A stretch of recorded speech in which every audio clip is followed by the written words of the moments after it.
স্বৈরাচার মুক্ত করার জন্য দেশের জন্য যুদ্ধ করেছি রাজপথে আমরাও যুদ্ধ করেছি স্বৈরাচারকে বিদায় করার জন্য। আজকে স্বৈরাচার বিদায় করে আমরা স্বাধীন দেশে স্বাধীনভাবে কেন বাঁচতে পারবো না? তার চেয়ে বলে আমাদের সবাইকে বিষয় নিতে খায়মেরা জায়গা দ্বিতীয় স্বাধীনতা হয়ে যাক, দ্বিতীয় স্বাধীনতা হয়ে যাক। আমাদের সমস্যা হলো প্রত্যেক সপ্তাহে আমাদের বলে শনিবারে মিটিং হবে, বসতে দিবে, কিন্তু যেদিন বুধবার আসে আমরা যখন আসি তখনই আমাদের যে দারোয়ান দিয়ে লাঠি পিটা করে, এমনকি হকারদের গায়ে হাত উঠায়। এটার জন্য বুঝছেন আমরা কি বলবো, আমাদের ভাষা নাই বলার, কারণ এরা পয়সাওয়ালা হইতে পারে কিন্তু নিজেরা পয়সার গরমে আত্মসম্মান বজায় রাখতে চায়, কিন্তু আমাদের মতো মানুষদের মূল্যায়ন করে না। কিন্তু আমরা কি দেশের নাগরিক না? আমাদের কি অধিকার নাই? আমাদের অর্থ নাই কিন্তু আমাদের সম্মান আছে, আমরা হালালটাকে উপার্জন করে খাই। কথা বললে আরো বেশি বলতে হয়। আমরা স্টুডেন্ট কিন্তু আমরা কাজ করে এই টাকা দিয়ে ঘর ভাড়া দিয়ে থাকি এবং আমরা এটা দিয়ে পড়াশোনা করি। এবং আমাদের মতো যারা আরো মা বোনেরা আছে, ভাইয়েরা আছে, ছেলে মেয়ে আছে, তাদের ছেলে মেয়ে লেখাপড়া করে, এখানে প্রত্যেকটা হকারের ছেলে মেয়ে ভার্সিটিতে পড়ে। রক্ত দিয়ে দেশের জন্য রাজপথে ছিল, স্বৈরাচার মুক্ত করার জন্য দেশের জন্য যুদ্ধ করেছি রাজপথে। এক মিনিট, রাজপথে আমরাও যুদ্ধ করেছি স্বৈরাচারকে বিদায় করার জন্য। আজকে স্বৈরাচার বিদায় করে আমরা স্বাধীন দেশে স্বাধীনভাবে কেন বাঁচতে পারবো না? আমাদের পেটে ভাত নেই, আমরা স্বাধীনভাবে ব্যবসা করতে পারবো না কেন? আমাদের সন্তান লেখাপড়া করে, আমাদের সন্তানেরা স্কুলে যায়, আমাদের বাচ্চাদের খাওয়াইতে হয়। আজকে যদি আমরা দোকান না করতে পারি, আমরা বাসায় যেতে পারবো না। কত মা বোন না খেয়ে থাকবে। আজকে 2 দিন যাবত আমরা খাইতে পাই না, ঘর ভাড়া দিতে পাই না। এই জন্য কি আমরা দেশ স্বাধীন করেছিলাম? এই জন্য কি আমরা রক্ত দিয়েছিলাম? আমরা কি রাজপথে ছিলাম না? আমরা কি দেশের জন্য করে কিছু করি নাই? এরা কিন্তু তারাই শুধু করেছে, বাড়িওয়ালাই শুধু যুদ্ধ করেছে। আমরাও দেশ স্বাধীন করেছি। যদি দেশ স্বাধীন করে থাকি, এখানে মরবো, প্রয়োজন হলে রক্ত আরো দিব, রক্ত বন্যা বসিয়ে দিব, উচ্ছেদ হবো না। এখানে কথা হচ্ছে অনেক বিশৃঙ্খল হয়, অনেক চাঁদাবাজি হয়। কিছু নতুন গ্রুপ আছে চেষ্টা করতেছে চাঁদাটা নেওয়ার আর কি। আমরা এখানে যারা মালিক সমিতিরা আছে, আমাদের প্রশাসনিক যারা আছে, সকলে মিলে একটা বৈধভাবে, আসলে প্রত্যেকটা মানুষ তো খাবার খাওয়ার জন্যই তো কাজটা করে নাকি? একটা ফ্যামিলি একজনের জন্য সবাই চলতেছে। আমরা চাচ্ছি প্রত্যেকজনকে ভ্যালিডভাবে কাজগুলো করুক, সুন্দরভাবে চলুক, দেশটাকে পরিষ্কার করুক। সব ক্ষেত্রেই আমরা এটার জন্য আসছি আর কি। এখানে দ্বন্দ্ব লাগে যাচ্ছে আর কি, এটা উচ্ছেদের ব্যাপার, আর এক জায়গায় আরেকজন বসতেছে, এই ব্যাপারগুলোর জন্য অনেক দিন ধরে প্রবলেম চলতেছে। আর ময়লাগুলো আমাদের রোডগুলো পরিষ্কার কেউ করতেছে না। আর বিশেষ করে যারা আমরা চাচ্ছি এই ওনারা যারা আছে হকারদের 5 জন অলরেডি আছে আমাদের সাথে। ওনারা শনিবার মালিক সমিতি যারা আছে ওনারা বসবে, আর আমাদের পুলিশ যারা আছে খিলগা থানা, রামপুরা থানা, সকলে মিলে 9টার দিকে বসে তারা আসলে চিন্তা করবে এই যে আমরা তো উচ্ছেদ চাচ্ছি না আর কি, বুঝছেন না? আমরা চাচ্ছি একটা সুন্দরভাবে সুস্থভাবে দেশটাকে সুন্দরভাবে গড়ার জন্য।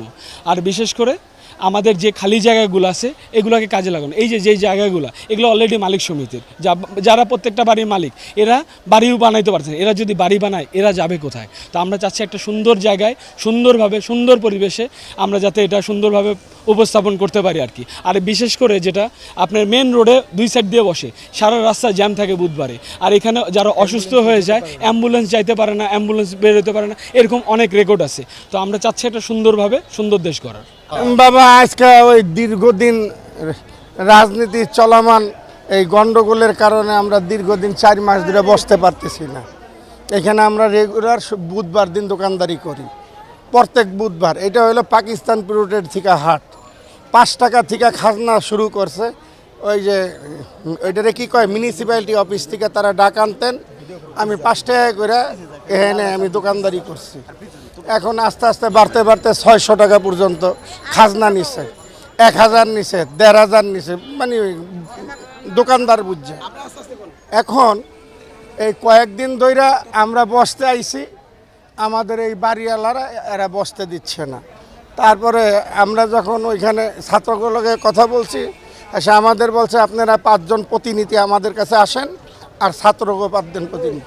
আমাদেরকে বনশ্রী সোসাইটি তার অফিসের ওইখানে নিয়ে গেছে, সভাপতি হয়েছে যারা এখানে নির্বাচন করে বাড়িওয়ালারা।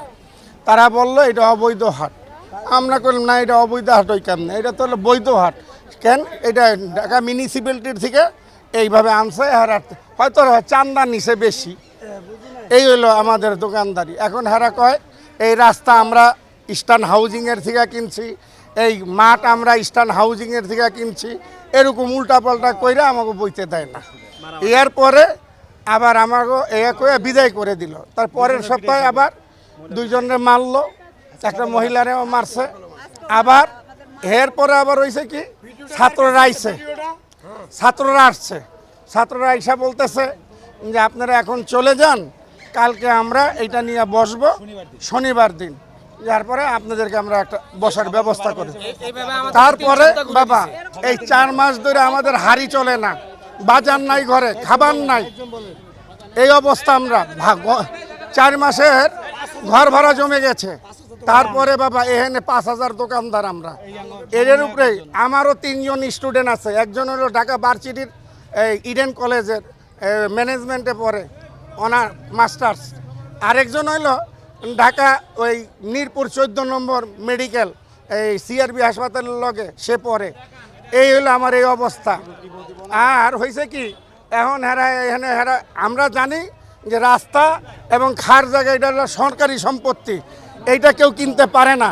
এখন আমাকে হেনে নিয়ে ডাক্তার নিয়ে কয় আমরা ইস্টার্ন হাউজিংয়ের থেকে রাস্তাও কিনছি, জায়গাও কিনছি।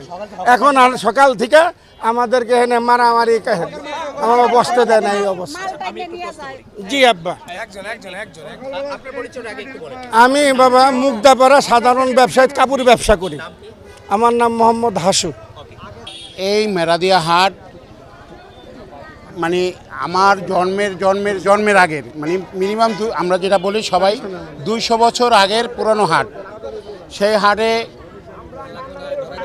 আরে প্লিজ ভাই প্লিজ, এই হাটে তখন জায়গা কম ছিল, দোকানদার কম ছিল, হকার কম ছিল, বাড়িঘরও কম ছিল। এখন বাড়িঘরও বাড়ছে, দোকানদারও হকারও বাড়ছে, এবং সেইখানে আমাদের দোকান বাড়া মানে কি, দোকান বিস্তার হওয়া, দোকান বড় হয়েছে। এই কারণে এতদিন আমরা এই দীর্ঘ 200 বছর হকার বসে আসছি। আজকে ছাত্র সমাজ যেদিন এই স্বাধীনতা লাভ করলো সেই দিন থেকে আমরা দোকান করতেছি। হঠাৎ করে ছাত্র সমাজ আসলো যে আপনারা দোকান করবেন, কোনো চাঁদা দিবেন না, চাঁদা বাজলে দরগা পিটাবেন, চাঁদা দিলেও এই যে চাঁদা যদি না দেন, চাঁদা যদি দেন, যে কোনো দোকানদার চাঁদা দেন, এটা বাস্তব সত্য কথা, চাঁদা দিলে সেই দোকানদার দোকান করতে পারবেন না। এই সপ্তাহে আমরা দোকান করে গেলাম সুন্দরভাবে। পরবর্তী সপ্তাহে আমরা আসছি, তারা কি করছে বলছে, ছাত্ররা বলছে, ছাত্র সমাজ বলছে যে আজকে আগামী 15ই আগস্টের একটা অকাঙ্ক্ষিত একটা ঘটনা ঘটতে পারে, আপনারা দয়া করে আজকে কেউ দোকান বসাবেন না, হকারি করবেন না। আমরা তাদের কথা সম্মান রাখা চলে গেছি। পরবর্তী দিন যেদিন আসছি সেদিন আমাদের এই বাড়িওয়ালারা আমাদের বসতে দেবে না, এখানে এই বাড়িওয়ালারা আমাদের বসতে দেবে না। তারা সেদিন আমাদের লাঠিসোঁটা নিয়ে আমাদের উপর হামলা করছে। সেই দিন হামলা করার পরে আমরা সবাই একটা সিদ্ধান্ত নিছি যে আমরা তো ছিন্নমূল হকাররা কোনো রকম অরাজকতা সৃষ্টি করে না, তারা নির্বিঘ্নে দোকান করতে চায়। তাই আমরা কোনো সংঘর্ষে জড়াই নেই। আমরা আমাদের রাজপথে গিয়া আমাদের যেটা করণীয় সেটা আমরা করছি। সেই মুহূর্তে আমাদের ছাত্র সমাজরা আসছে, বলছে যে কাকা আপনারা রাস্তা ছেড়ে দেন, আপনাদের দাবি দাবা আমরা মেনে নিব। আমরা কয়েকটা কথাটা বলি, এইভাবে আমরা যাইতেছি। যাওয়ার পরে আমরা ওই দিন অপেক্ষা করতে করতে ওরা আমাদের 2টা টাইম দিছে, 2টা থেকে সারাদিন আমরা অপেক্ষা করছি। সেদিন ছাত্ররা আর আমাদের কাছে আসে নাই, না আসাতে আমরা ছাত্রদের সাথে যোগাযোগ করে আবার আজকে আসছি।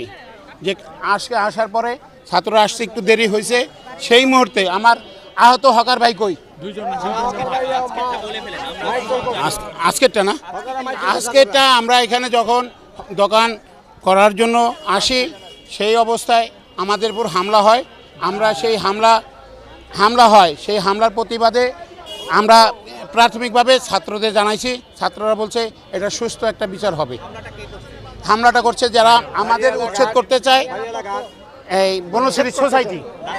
আমরা দিন আনি দিন খাই, আমরা যদি আজকে ব্যবসা করে না নিতে পারি, আমাদের বাচ্চা না খেয়ে থাকবে, আমার মায়ের ওষুধ কিনতে পারবো না, আমার বউয়ের হাঁড়ি জ্বলবে না। সেই অবস্থায় আমরা সবসময় আমরা আবেদন করি যে আমরা হকাররা যেন হকারি করে সন্ধ্যাবেলা ঘরে নিরাপদে ফিরতে চাই। আমরা এখানে দীর্ঘদিন ধরে 10 টাকার আমল থেকে এখানে দোকানদারি করি। আমরা এতদিন দোকানদারি করছি, চাঁদা ছিল কম বেশি সবাই চাঁদা নিত, আমরা দোকানদারি করছি, বাড়িওয়ালারা করতে দিচ্ছে। আপনারা থামেন, আমরা এখানে দোকানদারি করছি খুব শান্তি শৃঙ্খলাভাবে, এতদিন দোকানদারি করছি। এখন যেন দেশে একটা ইয়া শুরু হলো 5 তারিখের পরে, এখন থেকে আমাদেরকে কেউ বসতে দেয় না বাড়িওয়ালারা, তাদের সমস্যা হয়ে যায়, তাদের নোংরা হয়ে যায়, রাস্তাঘাট নোংরা হয়ে যায়, তারা ঘরের থেকে বের হতে পারে না। দীর্ঘ এত বছর কেমনে তারা বের হলো, তারা এত বছর বের হইতে পারছে, আর এখন এই 2-4-5 সপ্তাহ ধরে তারা বের হতে পারে না, তাদের সমস্যা হয়ে গেল গা। এবং আপনাকে একটা ভিডিও দেখাই আমি, দেখেন সকালবেলা কেমনে মারছে আমাদের হকারের বাইরে, কেমনে মারছে বাড়িওয়ালারা। ভিডিওটা দিব, আপনারা ভিডিওটা দেখবেন, তারা আমাদের মুহূর্তে এরকম করতেছে। সকালবেলা এখানে আমি সাধারণ পাবলিকের মতো আসছি, আসার পথে ব্যবসা আসছি তো একটা উদ্দেশ্যে। আসার পরে এখানে বনসিটিওয়ালারা ওনারা একটা ছেলে এখানে যারা তাদের প্রতিবাদ জানায় যে এত বছর আমরা হাট করছি, আপনারা চাঁদা খেয়েছেন, প্রত্যেক বাড়িওয়ালা চাঁদা খেয়েছে, কেউ বলে নাই যে চাঁদা খায় নাই। উনি খালি প্রতিবাদ করার কারণে বাড়িওয়ালারা মিললে ওনারা গণনিবেদন দিয়েছে, দেওয়ার পর যে আমি মানা করার সত্ত্বেও আমাকে 2টা থাপড় মারছে বাড়িওয়ালারা। তো এটা নিম্ন জানাই আমরা আমাদের হকারকে যে কষ্ট করতেছি, আর দিন খাওয়ার লোকের যে পেটের ভিতরে লাথি মারতেছে, এগুলো কিন্তু ঠিক না ভাইয়া। হ্যাঁ, বাসায় খাইতে পারি না, 7 দিনে তো পাইলাম কই? আমরা 7 দিন 7 রাত ঘুমাইছিলাম, টিএসএলের চোখের ভিতরে ধুমা ঢুকাইছি। এই আন্দোলন কি কাদের লেগে করলাম? এইসব বাড়িওয়ালার জন্য, অত্যাচার করতেছে, অত্যাচার তো সহ্য হয় না। তার চেয়ে বলে আমাদের সবাইকে বিষয় নিতে খাইমরা জায়গা দ্বিতীয় স্বাধীনতা হয়ে যাক, দ্বিতীয় স্বাধীনতা হয়ে যাক। Okay.